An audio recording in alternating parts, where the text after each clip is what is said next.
সমাজে অনেক লোক নাম রেখেছে না, আব্দুর রশিদ আছে না, নাম আছে না আব্দুর রশিদ, এই নাম রাখা হারাম। আব্দুর রশিদ নাম রাখা হারাম, চলবে না, একদম নয়। গোলাম মাবুদ নাম আছে না, আছে, নাম রাখা হারাম, হারাম, চলবে না। জাহাঙ্গীর নাম আছে, চলবে না। শাহজাহান নাম আছে, চলবে না। ইয়াসিন চলবে না, এসব নাম রাখা চলবে না। যে নামের অর্থ হয় না সে নাম রাখা ইসলামে নাজায়েজ, চলবে না। আল্লাহর নামের আগে আব্দু শব্দ লাগানো যাবে। আল্লাহর নাম রশিদ, আল্লাহর নাম আছে নাকি? নাম বলছি আল্লাহর নাম রশিদ নাই। এই নামগুলো খুব সাবধান। তাহলে আব্দুর রশিদ নাম রাখা যাবে না, হারাম। আল্লাহর 99টা যে সিফাতি নাম আছে কোরআন শরীফ খুলবেন দেখবেন আর রশিদ নাম আছে, আছে না নাই? এই জন্য অনেকের নাম আব্দুর রশিদ রাখা হয় না, হয় না, বলছে হারাম। ইয়াসিন নাম তো হাজার হাজার লোকের আছে, ইয়াসিন নাম আছে না নাই? তা সেই ইয়াসিন লোকগুলো বুঝুক এবারে কি হয়েছে। এই যে একটা বক্তাও তো আছে ফর্সা মতো, সে এবারে বুঝুক তার নাম তো হারাম। খেলা সামলো এবারে, তাদেরই লোক বলছে তো, তাদের হ্যাঁ হ্যাঁ ওই নামগুলো বলতে চাইনি রে বাবু, বুঝতে পারছেন? হ্যাঁ ওই আপনি কেন বলে ফেলছেন কেন? আমি বলতে চাইনি, বুঝতে পারছেন না তো? এই বুঝতে পারছেন, এই যে বলছে জাহাঙ্গীর নাম রাখা যাবে না, ওই তো আর একটা কি জাহাঙ্গীর না কি ওই সব তাদেরই দলের লোক আছে না নাই? কি অবস্থা, হাজার হাজার লোকের নাম জাহাঙ্গীর। তাহলে এই সব যদি সার্জেনের হাতে পড়ে, এদের খদ্দেরও তো সেরকম আছে, কাস্টমার আছে না নাই? এই কাস্টমার আছে, জান দেওয়ার জন্য কাস্টমার আছে না, যে জান দিবি নে তোর কাছেই দেবো জান, তুই আমার জান নিয়ে নে। ভাইরা আমার, শাহজাহান মানে কি? শাহ মানে বাদশাহ, জাহান মানে জাহান, জাহানের বাদশাহ। এটা একটা লাকাব, এটা উদাহরণ। জাহানের বাদশাহ তো আল্লাহ, আল্লাহর সঙ্গে দুনিয়ার কোনো মানে হয়? আল্লাহর সঙ্গে দুনিয়ার তুলনা করা যাবে না, সেটা আলাদা জিনিস, এটা আলাদা জিনিস, ব্যাখ্যা আলাদা, মানে আলাদা। ইনি হলে এই দুনিয়াবি জাহানের বর্তমান সময়ে মানুষের মধ্যে থেকে বাদশাহ, এই জন্য শাহজাহান বাদশাহ তাকে বলা হয়। এটা ফার্সি শব্দ। জাহাঙ্গীর, জাহান, জাহান থেকে এসেছে, জাহান, জাহান মানে জাহান, গোটা পৃথিবী। আর গির, গির মানে হচ্ছে বাদশাহ, এটা ফার্সি শব্দ, মানে পৃথিবীর বাদশাহ। এটা তাদের একটা লাকাব ছিল, লাকাব, উদাহরণ। আর ইয়াসিন, ইয়াসিন কথাটা সূরা ইয়াসিন আছে না কোরআন মাজিদে? তো এটা একটা গুরুত্বপূর্ণ সূরার নাম। সেই সূরার নাম অনুসারে অনেকের নাম রাখা হয়েছে ইয়াসিন, বুঝতে পারছেন ভাইরা আমার, তরুণ যুবকেরা আমার। আর রশিদ, আর রশিদ হচ্ছে আল্লাহর একটা গুণবাচক নাম। এটা 99টা নামের মধ্যে আছে। বক্তা এত বড় সার্জেন বলছে যে আল্লাহর নাম নাই, এই নামের উপরে রাখা যাবে না, হারাম, হারাম ফতোয়া দিয়ে দিচ্ছে, বুঝতে পারছেন? কিরকম অপারেশন করছে? আপনি 99টা নাম আছে, আল্লাহর নামের আগে, আল্লাহর সিফাতি নামের আগে কি বসাতে হয় বলেন? কি কথা বসাতে হয়? আল্লাহর সিফাতি যে নামগুলো আছে, আল্লাহ নাম তো কারো রাখা যায় না, রাখা যাবে? কিন্তু আল্লাহর গুণবাচক নামগুলো, সিফাতি নামগুলো রাখলে তার আগে আব্দুল কথাটা ব্যবহার করতে হয়। আব্দুল মানে কি? বান্দা। আব্দুল মানে কি? বান্দা। আব্দুর রশিদ এরকম হাজার হাজার আছে না নাই? আছে না নাই? দেওবন্দের বড় বড় আলেম, বড় আলেম, বিখ্যাত আলেম রশিদ আহমদ গাঙ্গুহি আছে না নাই? তাহলে এরকম তো বড় বড় ব্যক্তি আছে। বাদশাহ জাহাঙ্গীর, বাদশাহ শাহজাহান, সব তো রাখা যাবে না। সব তো কি হয়েছে, গন্ডগোল, তাই তো নাকি বন্ধুরা আমার? তো এই সব সার্জেনের যে অবস্থা, এখন দিনকাল খুব খারাপ, বাধ্য হয়ে আমাদেরকে সব উদাহরণ পকেটে নিয়ে ঘুরতে হচ্ছে। মানুষকে কি করে বোঝাবো, কি করে বলবো? এরা আবার ফুরফুরার বিরুদ্ধে কথা বলে, দাদা হুজুরের বিরুদ্ধে কথা বলে, বুঝতে পারছেন? চটি বই কোথা থেকে কার জোগাড়জান্তি করে আবার দেখায়। হে তরুণ যুবকেরা, হাদিস পাকের মধ্যে দেখতে পাওয়া যায় বিশ্ব নবী 1450 বছর আগে জানিয়ে দেন, ইন্নাকুম তুদউনা ইয়াউমাল কিয়ামাতি বিআসমাইকুম ওয়া আসমাই আবাইকুম ফাআহসিনু আসমাআকুম। হে দুনিয়ার মানুষ শুনে রেখে দাও, কাল কিয়ামতের দিনে তোমাদের নাম ধরে, তোমাদের পিতার নাম ধরে তোমাদের ডাকা হবে। সুতরাং তোমরা তোমাদের নামগুলোকে সুন্দর সুন্দর ভালো ভালো নামগুলো তোমরা রাখো। আমরা রাসূলের নামের সঙ্গে নাম লাগিয়ে নাম রাখি, কথা ঠিক না ভুল? কিসের জন্য? বরকতের জন্য।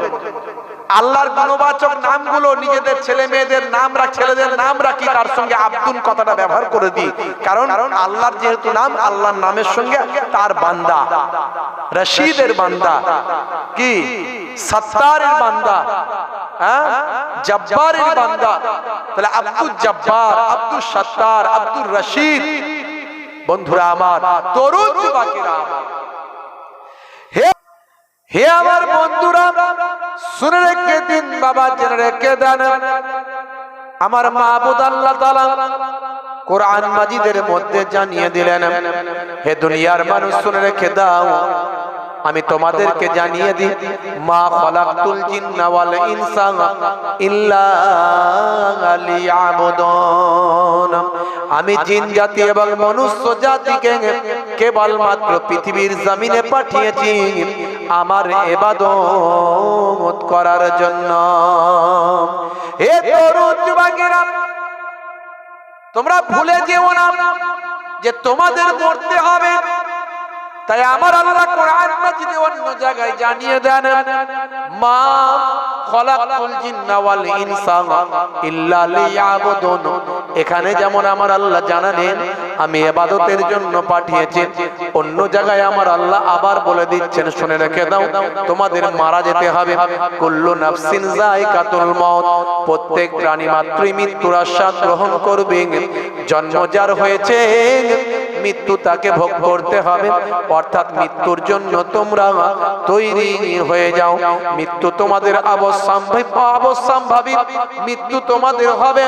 আর মৃত্যুর সময় যখন হয়ে যাবে, সেই সময়ের একটু এদিক ওদিক তোমাদের করা হবে না। এজা জা আজালহুম লা ইস্তাখিরুনা সাআতাও ওয়ালা ইস্তাকদিমুন। মৃত্যুর যে সময় নির্ধারণ করা হয়েছে, সেই সময়ও চেঞ্জ করা হবে না। আর মৃত্যুর ভয়ে যদি বলো আমি পলায়ন করব, পালিয়ে যাব, পালাতেও কোথাও পারবে না। সব আল্লাহ কোরআনে বলেছে, আইনামা তাকুনু ইউদরিকুমুল মাউত ওয়ালাউ কুনতুম ফি বুরুজিম মুশাইয়্যাদা।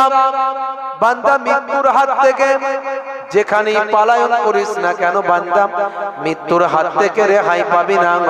মৃত্যুর হাত থেকে পলায়ন করার জন্য যদি কোনো সুদৃঢ় গম্বুজের ভিতর, মজবুত কেল্লার ভিতর, যদি লোহার সিন্ধুকের ভিতরে গিয়ে আত্মগোপন করিস, বান্দা মৃত্যুর হাত থেকে পলায়ন করতে পারবি না।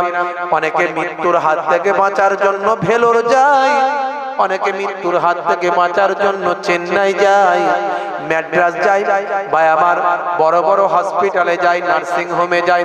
আল্লাহ যদি মওত লিখে থাকেন, পৃথিবীর যেখানেই যাক না কেন, মৃত্যুর ফারিস্তা গিয়ে ক্যাক করে তার কাছে পৌঁছে যায়। মৃত্যুর হাত থেকে কেউ পলায়ন করলে পালাতে পারবে না। তা আল্লাহ বললেন, বান্দারে তোদের মওত তো হবে। এই পৃথিবীতে আসার আগে তোরা কোথায় ছিলিস একবারও কি ভেবেছিস? এখন তো ছেলে পেয়েছো, বিবি পেয়েছো, সন্তান পেয়েছো, বাপ পেয়েছো, মা পেয়েছো, আরাম আয়েশ পেয়েছো, কারবার ব্যবসা পেয়েছো, টাকা পয়সা পেয়েছো, গাড়ি বাড়ি বিল্ডিং পেয়েছো, জমি জায়গা পেয়েছো। এই পৃথিবীতে আসার আগে তুমি কোথায় ছিলে? আল্লাহ বলছেন, বান্দারে কাইফা তাকফুরুনা বিল্লাহি ওয়া কুনতুম আমওয়াতান ফাআহিয়াকুম সুম্মা ইউমীতুকুম সুম্মা ইউহয়ীকুম সুম্মা ইলাইহি তুরজাউন।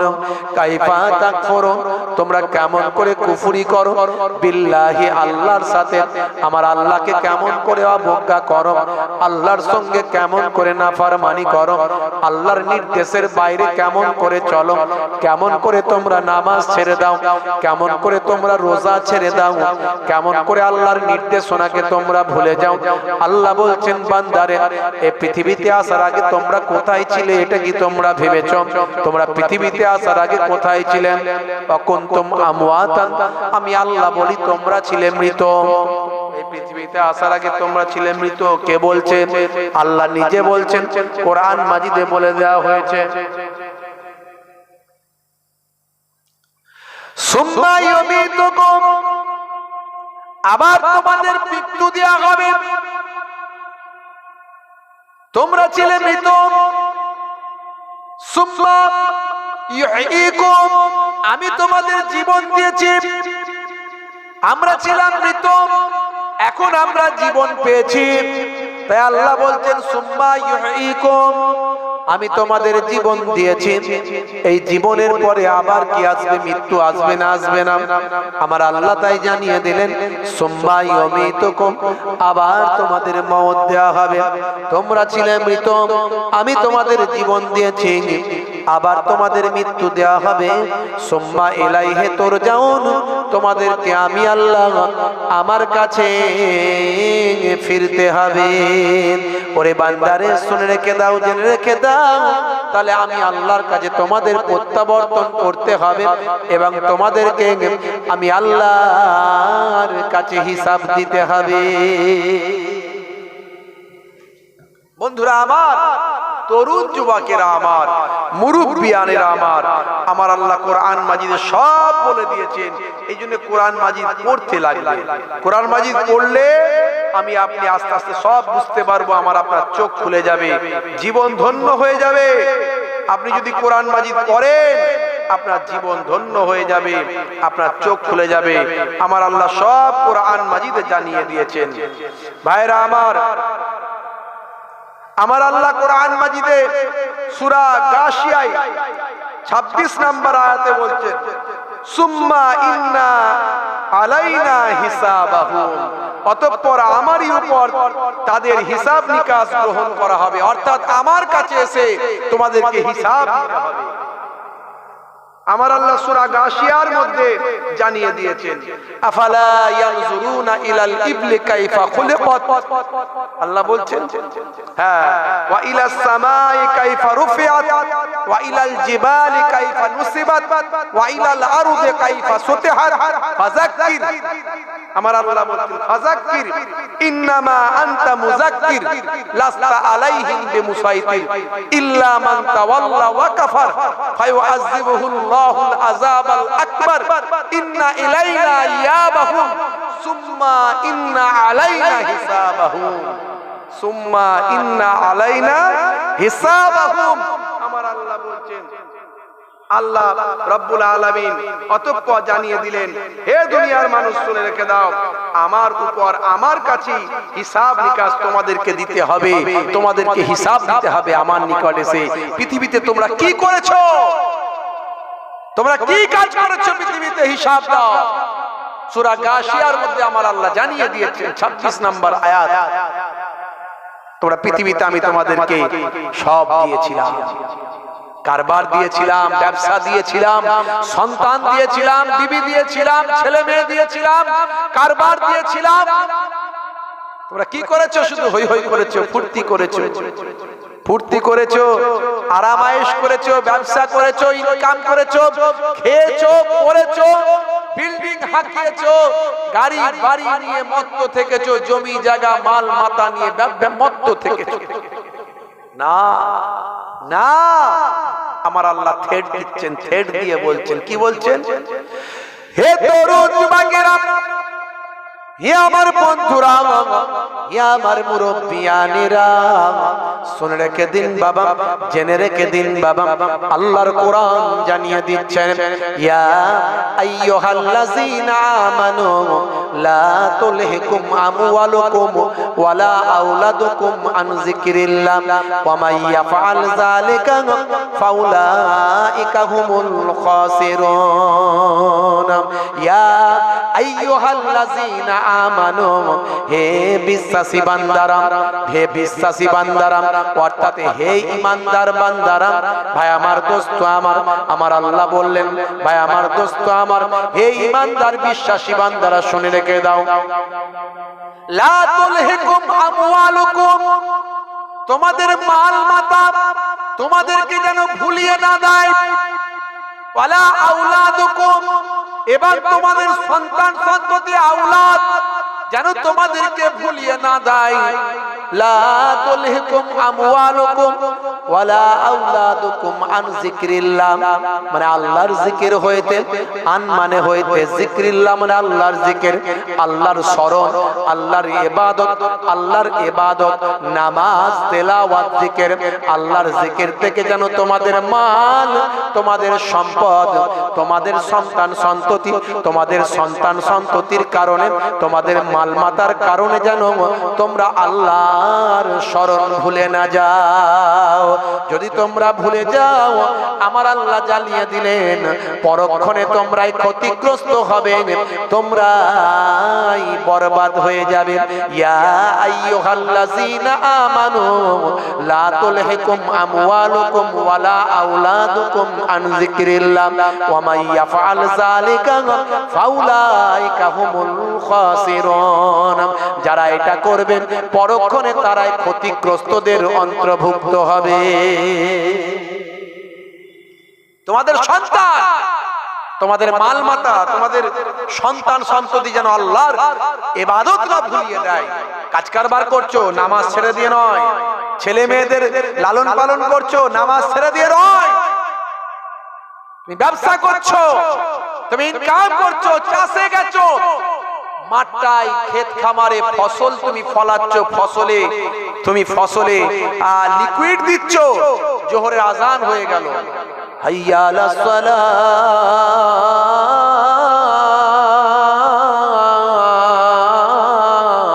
আজান হচ্ছে, তার মানে কি?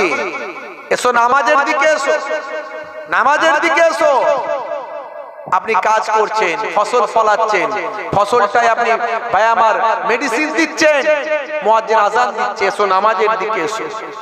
আপনার মসজিদ অনেক দূরে, নামাজ পড়তে মসজিদে যেতে সমস্যা, আপনি কাঁধের রুমালটা বিছিয়ে দিয়ে ওখানে আলেতে জমিতে আপনি পশ্চিম দিকে মুখ করে নামাজটা শুরু করে দেন, তাহলে কি হবে? আমার আল্লাহ জানিয়ে দিয়েছে। এ মুয়াজ্জিন বলে দাও, হাইয়া আলাল ফালাহ,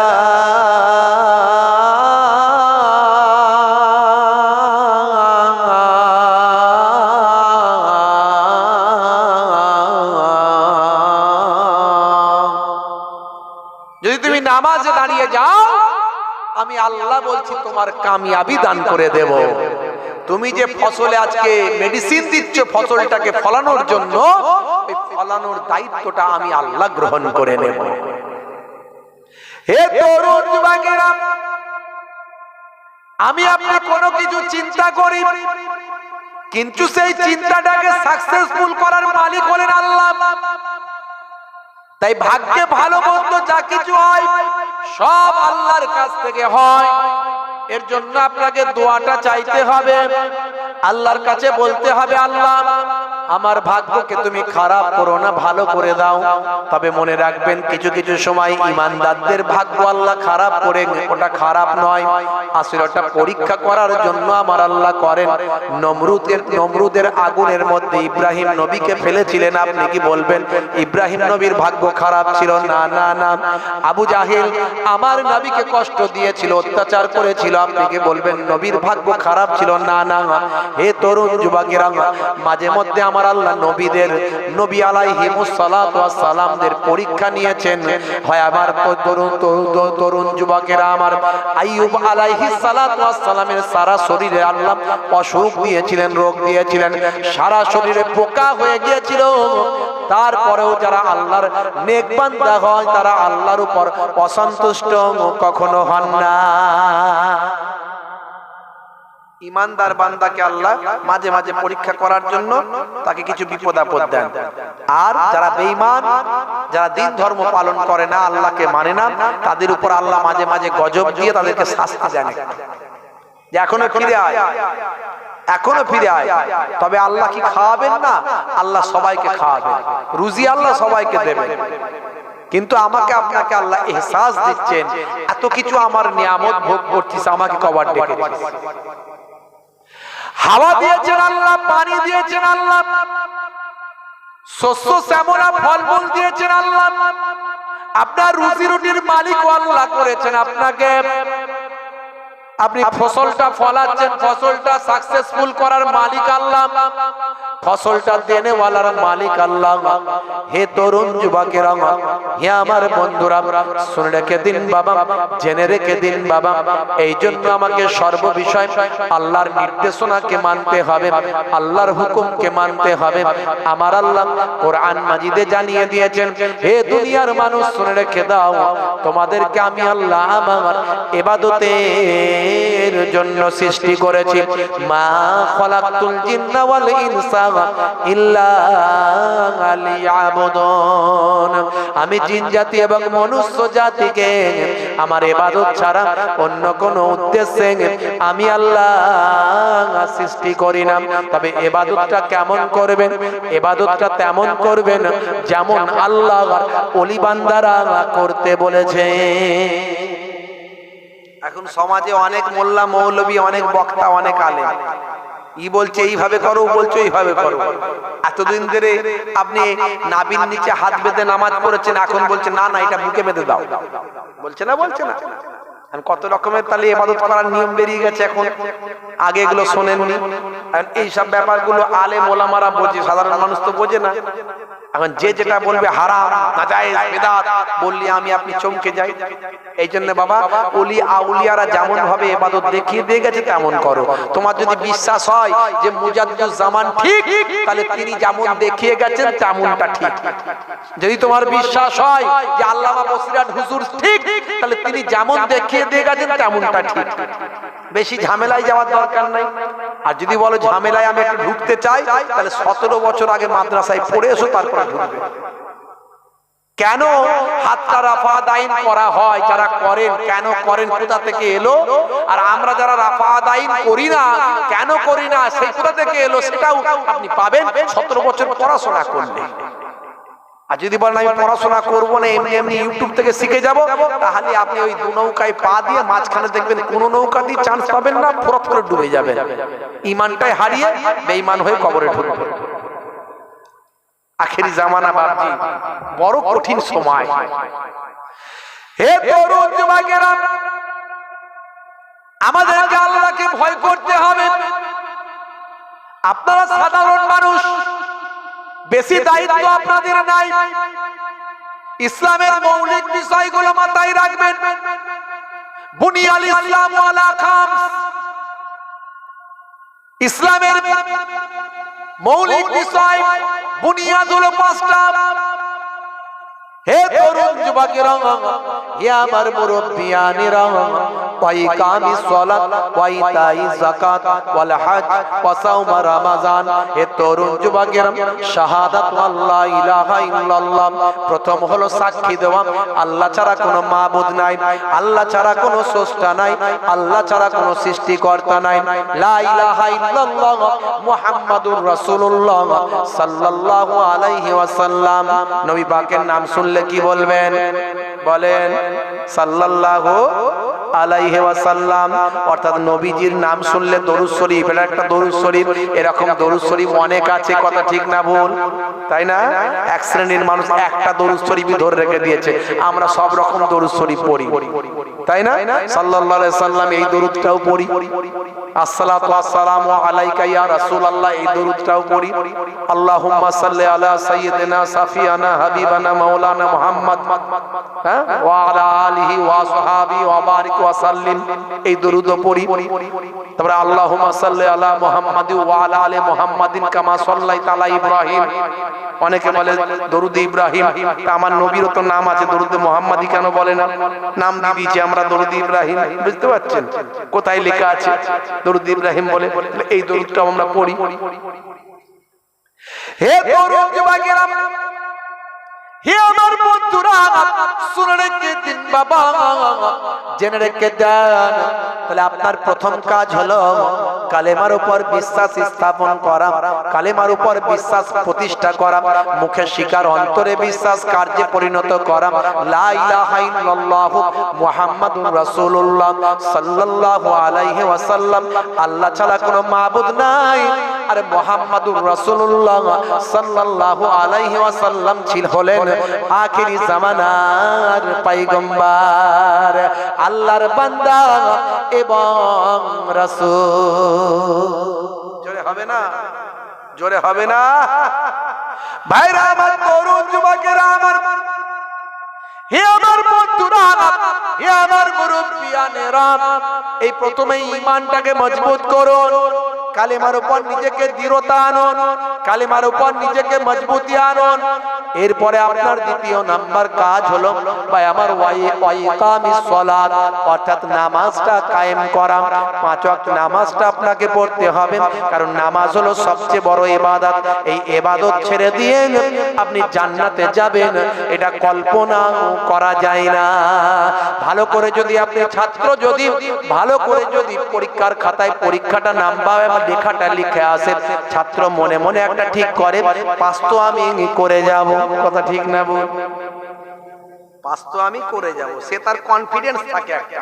এবারে পাস করবে কি ফেল করবে সেটা আল্লাহ চাইলে হবে। দেখা গেল এমন একটা জিনিস গন্ডগোল করেছে, পাস করতে পারলো না, কিন্তু তার লেখার উপরে তার মনে মনে একটা কি হয়, একটা মনের ভিতরে স্পিড তৈরি হয়, পাস তো আমি করে যাব যা লিখেছি। আচ্ছা, ছেলে যদি রোল নাম্বার ভুল করে পাস করবে? ছেলে যদি রোল নাম্বার ভুল করে পাস করবে? করতে পারবে না। হে তরুণ যুবকেরা, হে আমার মুরব্বিয়ানেরা, এই রোল নাম্বার হলো আপনার আমার ঈমান। এই ঈমান যদি গন্ডগোল হয়, কোন নামাজে ইবাদত বন্দেগি কাজে লাগবে না। তাই আগে কালেমাটাকে ঠিক রাখতে হবে, কালেমাকে ঠিক রেখে সবকিছু করতে হবে। এই সবচেয়ে বড় আমল হলো নামাজ। সেই নামাজ ছেড়ে দিয়ে জান্নাতে যাবেন, এটা কল্পনাও করা যায় না। কারণ আফজালুল ইবাদাতে ইবাদাতুস সালাত, সমস্ত ইবাদতের মধ্যে আফজাল বড় ইবাদত হলো নামাজ। নামাজকে বলো না কাজ আছে, কাজকে বলো আমার নামাজ আছে। জোরে হবে না?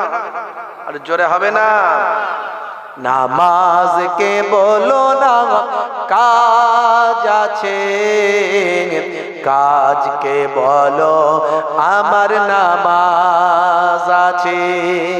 ফজর গেল ঘুমের ঘরে, জোহর গেল কাজে, আসর গেল হেলাই ফেলাই, মাগরিব গেল ঘুরে। নামাজকে বলো না কাজ আছে, কাজকে বলো আমার নামাজ আছে। নামাজ বিনা পরকালে কি জবাব দেবে তুমি প্রভুর কাছে? নামাজ যদি কেউ ইচ্ছাকৃত ভাবে ছেড়ে দেয়, হে তরুণ যুবকেরা, কিতাবের মধ্যে দেখতে পাওয়া যায় বেনামাজির জন্য শাস্তি বলা হয়েছে 14টা। বেনামাজির শাস্তি হবে কটা? 14টা। তার মধ্যে দুনিয়াতে হবে 5টা, মওতের সময় হবে 5টা শাস্তি, আর কবরে দেওয়ার পরে হবে তিনটে শাস্তি। মওতের সময় হবে তিনটে শাস্তি, কবরে দেওয়ার পরে হবে তিনটে শাস্তি, আর কাল কিয়ামতের দিনে হবে তিনটে শাস্তি। এই মোট বেনামাজির শাস্তি হবে 14টা। দুনিয়ার মধ্যে তার প্রথম 5টা শাস্তি হবে। 1 নাম্বার, তার চেহারার মধ্যে কোনো নেককারের জ্যোতি থাকবে না, আলো থাকবে না। চেহারা দেখে মনে হবে না এই বান্দাটা নেককার বান্দা, ভালো মানুষ বলে মনে হবে না। 1 নাম্বার, চেহারার মধ্যে নেককারের জ্যোতি থাকবে না।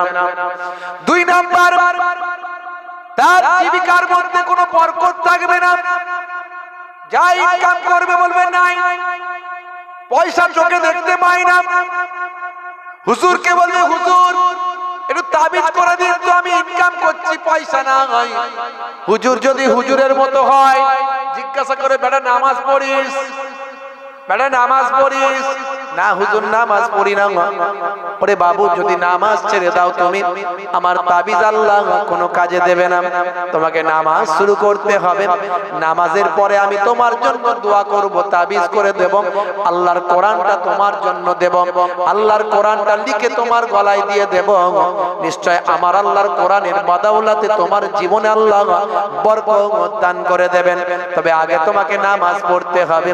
তরুণ যুবকেরা, হে আমার মুরব্বিয়ানেরা, শুনে রেখে দিন বাবা, জেনে রেখে দিন বাবা। 3 নাম্বার হলো ভাই আমার, বেনামাজির কোন দোয়া তার নিজের দোয়া নিজের জন্য কবুল হবে না। 4 নাম্বার হলো বেনামাজির জন্য কেউ যদি দোয়া করে, বেনামাজির জন্য সেই দোয়া কবুল হবে না। বেনামাজি কোন ভাই আমার নেক কাজ, ভালো কাজ করলে সেই কাজেরও সে সওয়াব পাবে না। 5টা। হে তরুণ যুবকেরা, মওতের সময় বেনামাজির 3টে শাস্তি হবে। মওতটা হবে 1 নাম্বার, তার জিল্লাতের সঙ্গে, বেইজ্জতের সঙ্গে তার মওত হবে। মওতটা হবে বেইজ্জতের সঙ্গে, অসম্মানের সঙ্গে তার মৃত্যুটা হবে, বেনামাজির মৃত্যু। 1 নাম্বার। 2 নাম্বার, বেনামাজি যখন মারা যাবে, ভীষণ ক্ষুধার্ত অবস্থায় মারা যাবে। মনে হবে যা খাদ্য দেবে সব খেয়ে নেব, কিন্তু কোনো খাবার তার পেটে টেনে ঢুকবে না। 3 নাম্বার, বেনামাজির মওতটা যখন হবে, প্রচন্ড পিপাসা অবস্থায়, প্রচন্ড পিপাসার্ত অবস্থায় তার মওতটা হবে। পানির জন্য কলিজা ফেটে যাবে। ভাই আমার আত্মীয় স্বজন মুখে পানি দেবে, পানি তার পেটে ঢুকবে না। এই 3টে শাস্তি মওতের সময় বেনামাজির তাকদীরে আল্লাহ লিখে দেবে। মওতের আগে 3টে শাস্তি, মওতের সময়। কবরে গেলে 3টে শাস্তি হবে। হে তরুণ যুবকেরা, কবরের একদিকের মাটি আর একদিকের মাটির সঙ্গে এমন ভাবে মিলবে, 1 পাঁজরের হাড়। বিশ্বনবী হাদিস পাকের মধ্যে বলেছেন বাবা, একদিকের পাঁজরের হাড় আর একদিকের পাঁজরের হাড়ের মধ্যে মিশে যাবে, ঢুকে যাবে। এমন ভাবে কবরের মাটি তাকে পিসাই করতে থাকবে বাবা। ভাই আমার, আবার গোটা করে দেবেন, আবার পেশাই করবেন, আবার গোটা করে দেবেন, আবার পেশাই করবেন। কবরে কন্টিনিউয়াসলি তার এইরকম শাস্তি হতে থাকবে। হে তরুণ যুবকেরা, হে আমার মুরব্বিয়ানেরা, 2 নাম্বার, কবরটাকে আমার আল্লাহ আগুনের কুণ্ডুতে পরিণত করবেন। সারা কবরের ভিতর শুধু আগুন আর আগুন হয়ে যাবে, আগুনের কুণ্ডুতে কবরটা পরিণত হবে। আর 3 নাম্বার হলো, কবরে আমার আল্লাহ এমন একটা বিষধর সাপ নিযুক্ত করবেন। সেই সাপটার নাম হলো সুজা আকরা। এই সুজা আকরা নামক সাপটা কবরে নিযুক্ত করা হবে। যে সাপটা এত বিশাল সাপ আল্লাহ করবেন, যে সাপটা দুনিয়ার জমিনে জামিনে একবার যদি ভাই আমার নিঃশ্বাস ছাড়তো, দুনিয়ার জামিনে যদি একবার শ্বাস প্রশ্বাস ফেলতো, সেখানে আর কিয়ামত পর্যন্ত কখনো ঘাস আর জন্ম হবে না। এতটাই ভয়ঙ্কর সাপ আল্লাহ বেনামাজির কবরে নিযুক্ত করে দেবেন। হে তরুণ যুবকেরা, হে আমার মুরব্বিয়ানেরা, এই কবরের ভিতরে বেনামাজির জন্য আমার আল্লাহ তিনটে শাস্তি নির্দিষ্ট করে রেখেছে। হে তরুণ যুবকেরা, কিয়ামতের দিনে আমার আল্লাহ শাস্তি দেবেন তিনটে। এক নাম্বার, আমার আল্লাহ তার শাস্তি দেবেন, আমার আল্লাহ রহমতের নজর নিয়ে তার দিকে তাকাবেন না, আমার আল্লাহ তার উপর নারাজ থাকবেন। এটা এক নাম্বার শাস্তি।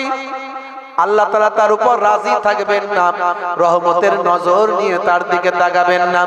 হে তরুণ যুবকেরা, হে আমার বন্ধুরা, শুনে রেখে দিন বাবা, জেনে রেখে দিন বাবা, হে মুসলমান একটু খেয়াল করুন।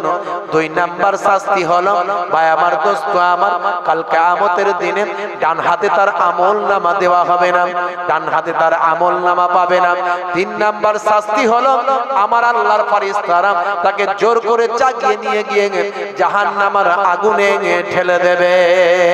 এই কিয়ামতের দিনেও তিনটে শাস্তি বেনামাজি বান্দার জন্য আমার আল্লাহ 14টা শাস্তি রেখেছে। কোন কোন কিতাবের মধ্যে, হাদিসের মধ্যে কিছু কম বেশি বলা হয়েছে। বন্ধুরা আমার, তরুণ যুবকেরা আমার, তাহলে এটা হলো মৌলিক বিষয়, নামাজ পড়তে হবে আপনাকে।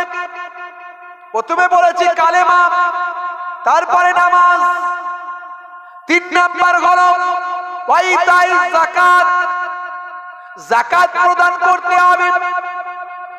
বছরে সারা বছর খরচ খরচা বাদ দিয়ে বাৎসরিক লাভ্যাংশ যেটা থাকে, জানুয়ারি থেকে জানুয়ারি পর্যন্ত যা খরচ খরচা হলো, বরং খরচ খরচা বাদ দিয়ে যেটা লাভ্যাংশ আপনার রয়ে গেল গত বছর থেকে এই বছর পর্যন্ত, আপনি হিসাব করে দেখে নিলেন এতটা আপনার লাভ রয়ে গেছে। এ তরুণ যুবকেরা, ঈদ থেকে ঈদ পর্যন্ত, রমজান থেকে রমজান পর্যন্ত খরচ খরচা বাদ দিয়ে যে লাভ্যাংশ রইল, সেই লাভ্যাংশের শতকরা 2.5 টাকা হিসাব করে 100 টাকায় 2.5 টাকা আল্লাহর জন্য দিতে হবে। 2.5 টাকাটা যখন 25,000 হয়ে যাবে, 2.5 টাকাটা যখন 2.5 লাখ হয়ে যায়, ভাই আমার কোটিপতি লোক, কোটি কোটি টাকার মালিক, কিন্তু 2.5 লাখ টাকা দান করতে গেলে পেটটা বড় গুলায়, মনটা বড় চুলকায়, হৃদয়টা বড় নাড়া দেয়। আমার 2.5 লাখ টাকা কেমন করে চলে যাবে ভাই? হে তরুণ যুবকেরা, আল্লাহ বলছেন না না, যাকাত দেওয়া তোমার জন্য আমি আল্লাহ ফরজ করেছি। অনেকে যাকাত দেয় বাবা, ঠিকভাবে দেয় না। ওই 50টা লুঙ্গি 100 টাকা করে কিনে নিয়েছে, 5 দিন ধরে লাইন দিয়ে ধর করে ছবি তুলছে আর ইন্টারনেটে পোস্ট করছে, আমি যাকাত দিচ্ছি। দেখো কথা ঠিক না ভুল? ওটা আসলে যাকাত দেয়া হলো না। আপনার যদি 50,000 টাকা যাকাত পড়ে, আপনার নিয়ারেস্ট সবচেয়ে কাছের মানুষ, আত্মীয়র মধ্যে কাছের মানুষ, একটা গরিব অসহায় যে খেটে খাওয়ার ইনকাম তার করার ক্ষমতা নাই, তাকে একটা রুজির ব্যবস্থা করে দিলেন, একটা গাড়ি কিনে দিলেন, একটা ছোট্ট দোকান করে দিলেন, পুরো 50,000 টাকাটা দিয়ে তাকে এমন করে দিলেন যে সে যেন সেখান থেকে ইনকাম করে আগামী দিন সে একজন যাকাত দেনেওয়ালা লোক হয়ে যায়। এই জন্য ইসলাম যাকাতের সিস্টেম। যাকাত মানে লুঙ্গি দেওয়া নয়। এই যে রমজান মাস আসবে, ঈদের সময় আসবে, দেখবেন কত শুধু লুঙ্গি আর আপনার এই সব দেওয়া চলবে, বুঝতে পারছেন? এটা যাকাত দেওয়া নয়। যাকাত যদি দিতে হয়, আপনি এমনি দান করুন। পাড়ায় 10টা গরিব মানুষ আছে, লুঙ্গি দিন, এটা দিন, ওটা দিন, শাড়ি দিন, ঠিক আছে, যাকাত হিসাবে নয়, এমনি দিচ্ছে। কিন্তু যাকাত যদি দিতে হয়, যাকাতটা যাকাতের মতো দিন। ওয়াল হজ, হজ করার কথা বলা হয়েছে। এগুলো হলো মৌলিক বিষয়। হে তরুণ যুবকেরা, হে আমার বন্ধুরা, শুনে রেখে দিন বাবা, জেনে রেখে দিন বাবা, যদি আপনার আওকাত থাকে, আপনি যদি যাকাত দেনেওয়ালা মানুষ হয়ে থাকেন, অর্থাৎ আপনি সাহেবে নেশাব যদি হয়ে থাকেন, আপনি যদি একজন সম্পূর্ণ বা আমার টাকা পয়সার দিক থেকে একজন সম্পদশালী অর্থাৎ সম্পূর্ণ ব্যক্তি হয়ে থাকেন, মনে রাখবেন জীবনে একবার হজ করা আপনার জন্য আমার আল্লাহ ফরজ করে দিয়েছেন। যেমন নামাজ পড়া ফরজ, যেমন রোজা রাখা ফরজ, তেমন যাকাত দেওয়া আপনার জন্য ফরজ, তেমন হজ করাও আপনার জন্য ফরজ। এ তরুণ যুবকেরা, বেশিরভাগ দেখতে পাওয়া যায় মানুষ বুড়ো হয়ে গেলে হজে যায়, মরার আগে একবার হজটা করে এসে মরি, মরতে তো সে হবে, একবার হজ করি মরি, বুঝতে পারছি। বুড়ো বয়সে যেই সময় গিয়ে তওয়াফ করার ক্ষমতা নাই, গাড়ি খুঁজতে, সেখানে গাড়ি খুঁজতে, গাড়ি করে তওয়াফ করবে। তো ভাই আমার সাফা মারওয়া সাই করার ক্ষমতা নাই, সেখানে গিয়ে গাড়ি খুঁজছে, গাড়ি করে নিয়ে যাবে, ঠেলে ঠেলে নিয়ে যাবে। তো তোমার সাফা মারওয়া সাই হলো না গাড়ির হলো, কার হলো? তো গাড়ি সাফা মারওয়া সাই করবে, তুমি তো বসে রইলে। কথা ঠিক না? হজটা করতে হবে ইয়ং বয়সে। হে তরুণ যুবকেরা, হজটা আপনাকে ইয়ং বয়সে করতে হবে, যুবক বয়সে করতে হবে, তবে হজের ঠিকঠাক নিয়ম কানুন আরকান গুলো, রুকন গুলো আপনি পালন করতে পারবেন। হে তরুণ যুবকেরা, আপনি গারে হেরা গিয়ে ঘুরে আসতে পারবেন, যেখানে কোরআন মাজিদ নাজিল হয়েছিল জায়গাটা আপনি দেখে আসতে পারবেন। আল্লাহর কালামুল্লাহ পাক যেখানে নাজিল হয়েছিল, আমার আপনার নবী আখিরি জামানার পয়গম্বর যে গুহাতে বসে বসে আল্লাহর ইবাদতে মশগুল ছিলেন। বন্ধুরা আমার, তরুণ যুবকেরা আমার, তাহলে আপনাকে হজ আপনাকে জীবনে একবার করতে হবে। অসাওম রমাজান এবং রমজান মাসের রোজা রাখতে হবে। রমজান মাসের রোজা রাখা আপনার জন্য ফরজ। আমার আল্লাহ কোরআন মাজিদের মধ্যে জানিয়ে দেন, ইয়া আইয়ুহাল্লাযীনা আমানু কুতিবা আলাইকুমুস সিয়াম কামা কুতিবা আলাল্লাযীনা মিন ক্বাবলিকুম লাআল্লাকুম তাত্তাকুন। হে বিশ্বাসী বান্দারা, তোমাদের উপর রমজানের রোজা ফরজ করা হলো, যেমন তোমাদের পূর্ববর্তীদের উপরেও আমি আল্লাহ রোজা ফরজ করেছিলাম। বন্ধুরা আমার, তরুণ যুবকেরা, মুরব্বিয়ানেরা আমার, এই পাঁচটা হলো মূল জিনিস। এই পাঁচটা কি? বুনিয়াল ইসলামু আলা খামস, ইসলামের ভিত্তি হলো পাঁচটা। এরপরে যেগুলো আছে, হাতটা এখানে বাঁধবেন না এখানে বাঁধবেন, মিলাদুন নবী দাঁড়িয়ে করবেন না বসে, কিয়াম শরীফ দাঁড়িয়ে করবেন না বসে করবেন, এগুলো সব ছোট ছোট মাসালা জিনিস। এগুলো হচ্ছে লেজুর, মূল জিনিসের লেজুর। এগুলো নিয়ে ইখতিলাফ থাকতে পারে, কিন্তু নামাজ সবাইকে পড়তে হবে। কেউ বলেছে নামাজ পড়া চলবে না, কেউ বলেছে রোজা রাখা চলবে না। কোনদিন শুনেছেন কোন মাওলানা বলেছে রোজা রাখা লাগবে না? হজ করা চলবে না কোনদিন কেউ মাওলানা বলেছে? কোন বক্তা বলেছে? বলেন। এখন ছোট ছোট যে মাসলাগুলো নিয়ে ইখতিলাফ, এই মাসলাগুলো আমরা কার মানবো? কেউ বলছে হাতটা প্রত্যেকবারই ঝাড়তে হবে, সুতরাং বলছে না প্রত্যেকবারই ঝাড়তে। এটাকে বলে রাফা দাইন। রাফা দাইন অর্থাৎ রাফা মানে হচ্ছে উঠানো, আর ইয়াদাইন ভাই আমার, ইয়াদুন মানে হচ্ছে হাত। এখানে তাসনিয়া ব্যবহার করলে দ্বিবচন হয়, মানে দুটো হাত, এই দুটো হাত ওঠানো। বুঝতে পারছেন? ইমামে আজম আবু হানিফা রাহমাতুল্লাহ আলাইহি বলেন, আমরা রাফা দাইন একবার করি। এই আমরা তুলছি না কান পর্যন্ত, এই কানের লতি পর্যন্ত তুলছি তো, আল্লাহু আকবার। আর অনেকে বারবার তোলে। তো ইমামে আজম আবু হানিফাও যে মাসালাটা নিয়েছেন, ইমামে আজম আবু হানিফা ইনি সাহাবাদের কাছাকাছি মানুষ। ইনি কে? ইনি হলেন সাহাবাদের কাছাকাছি মানুষ। 5 জন সাহাবাকে চামড়ার চোখে দেখেছেন, জোরে বলুন সুবহানাল্লাহ। তাহলে ইনি সাহাবাদের যে কাজটা করতে দেখেছেন, তিনি সেখান থেকে গ্রহণ করেছেন। আর অন্য কেউ তিনি আবার অন্য কারো কাছ থেকে নিয়েছে। এই জন্য আমরা চার ইমামই সঠিক বলি, কোন ইমাম ভুল বলি না। কারণ সাহাবাদের মধ্যেও এই মাযহাবটা ছিল। কেউ আব্দুল্লাহ ইবনে মাসউদ রাদিয়াল্লাহু তাআলা আনহুর মাযহাব মেনে চলতেন, কেউ আব্দুল্লাহ ইবনে ওমর রাদিয়াল্লাহু তাআলা আনহুর মাযহাব মেনে চলতেন, মানে ইবনে ওমর কি করেছেন সেটা মেনে চলতেন, কেউ ইবনে মাসউদ কি করেছেন সেটা মেনে চলতেন।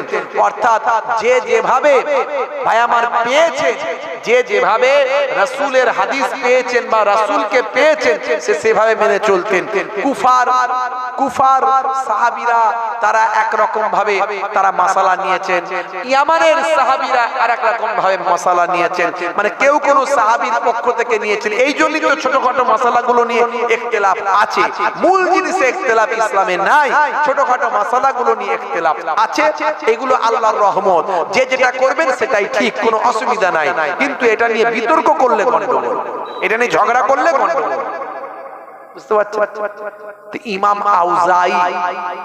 ইমাম আউজাই একজন ইমাম, তিনি ইমাম আবু হানিফা রাহমাতুল্লাহ আলাইহি হুজুরকে বলছেন, আচ্ছা আপনি তো রফা দাইন করেন না, আপনি রফা দাইন করেন না, কেন করেন, কেন করেন?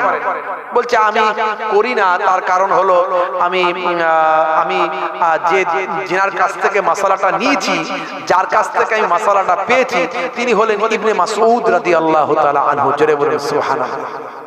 আমি ইবনে মাসউদ রাদিয়াল্লাহু তাআলা আনহুর কাছ থেকে এই না রফা দাইন না করার মাসালাটা নিয়েছি। আপনি কার কাছ থেকে নিয়েছেন? আপনি যে রফা দাইন করেন কার কাছ থেকে নিয়েছেন? বলছে আমি ইবনে ওমর রাদিয়াল্লাহু তাআলা আনহুর কাছ থেকে নিয়েছি। হযরত ওমর রাদিয়াল্লাহু তাআলা আনহুর ছেলে আব্দুল্লাহ, এই আব্দুল্লাহ ইবনে ওমর রাদিয়াল্লাহু তাআলা আনহুর কাছ থেকে নিয়েছি। বলছে আচ্ছা ঠিক আছে, আপনি ওখান থেকে নিয়েছেন, আমি এখান থেকে নিয়েছি, দুজনই তো নবীর সাহাবী। তো আচ্ছা বলুন তো দেখি, আচ্ছা এই দুজনের মধ্যে ফাকিহের দিক থেকে কে সবচেয়ে উপরে, কে আফজাল, কার তাবকা বেশি, কার মর্যাদা বেশি? তখন তিনি বলছেন ইবনে মাসউদ রাদিয়াল্লাহু তাআলা আনহু। তাহলে আমি তো সেই ইবনে মাসউদের মাসালা মেনে চলছি, আপনি আপনারটা মানুন, আমি আমারটা মানি, কোনো অসুবিধা নাই। বুঝতে পারছেন কথা? তাদের মধ্যে কোনো ইখতিলাফ ছিল না, কোনো গন্ডগোল ছিল না। এখন কিছু লেজুর মোল্লা মৌলবী বের হয়েছে, হয়ে নানা রকম এটা হারাম, ওটা নাজায়েজ, ওটা বেদাত, এটা চলবে না, ওটা অমুক, শত শত বছর হাজার হাজার বছর ধরে চলে আসছে। এখন এরা বলছে হারাম, পূর্বের জামানায় যা করেছে সব ভুল করে গেছে। রাসূলের হাদিসের মধ্যে এসেছে এমন একটা সময় আসবে যে সময় পূর্বের জামানার ওলি আউলিয়াদের বিরুদ্ধে সমালোচনা করা হবে, তাদের বিরুদ্ধে নিন্দা মন্দ করা হবে। মনে রাখবে এটা কিন্তু কিয়ামতের আলামতের মধ্যে একটা আলামত, আরে ছোট্ট আলামত। আজকে বলুন তো দেখি কিছু মোল্লা মৌলবী বেরিয়ে পূর্বের জামানার ওলি আউলিয়াদের বিরুদ্ধে বিষোদ্গার করছে কি করে? খুব মুশকিল। ভাইরা আমার, মাদ্রাসায় না পড়াশোনা করে 17 বছর না পড়ে এমন এমন মন্তব্য করছে। কে আগে আপনার কি বলে ওই মোবাইল রিপেয়ারিং করতো, সে এখন শায়েখ হয়ে গেছে, সে এক ফতোয়া দিয়ে দিয়ে সমাজকে শেষ করে ফেলছে। কে আগে ওই রাজমিস্ত্রি ছিল, সেও শায়েখ হয়ে গেল, হয়ে গিয়ে সেও এখন ফতোয়া দিয়ে দিয়ে সমাজকে শেষ করে ফেলছে। আচ্ছা তাদের ফতোয়া যদি এভাবে চলে তাহলে মানুষ বাঁচবে? আচ্ছা বলুন তো, কোয়াক ডাক্তার যদি বলে আমি অপারেশন করব, রোগী বাঁচবে তো? হ্যাঁ, তাহলে রোগী বাঁচতে গেলে সার্জনের কাছে যেতে হবে। সার্জন সে এমএস ডিগ্রি করেছে, দীর্ঘদিন ধরে অপারেশন কাটাছেড়া করা প্র্যাকটিস করেছে, করে সে পেট কাটছে, তবে রোগী তার ওসিলায় বাঁচছে। আর যদি কেউ বলে যে আমি কেটে অপারেশন করে ফেলবো, আমি ইউটিউব থেকে শিখে নিয়েছি, ফেসবুক থেকে শিখে নিয়েছি, তার কাছে যদি সত্যি সত্যি তারও তো ভক্ত আছে কিছু, এমন অন্ধভক্ত বানিয়েছে, যদি যায় ও পেট কাটতে গিয়ে যে কি কেটে ফেলবে ঠিক নাই, রুগী যদিও বাঁচতো পটল টাকায় সঙ্গে সঙ্গে চলে যাবে। কথা ঠিক না ভুল? এখন যা অবস্থা পড়েছে, এই যে একজন সার্জনকে আপনাদের দেখাচ্ছি, শুধু ঘন ঘন অপারেশন করছে, শুধু ঘন ঘন অপারেশন করছে, তার অপারেশনে মাথা খারাপ, পাবলিকের মাথা খারাপ, এমন অপারেশন চলছে চিন্তা করতে পারবেন না। এই যে এতদিন ফুরফুরা শরীফের বিরুদ্ধে ঘন ঘন বাজে বাজে মন্তব্য ওই কজন করছিল না, ওই তাদের মধ্যে থেকে একজন সার্জনের শোনাচ্ছি, আমি নাম টাম বলছি নি, বিরাট বড় সার্জন। এই দেখুন কি বলছে শুনুন। ভাইরা আমার,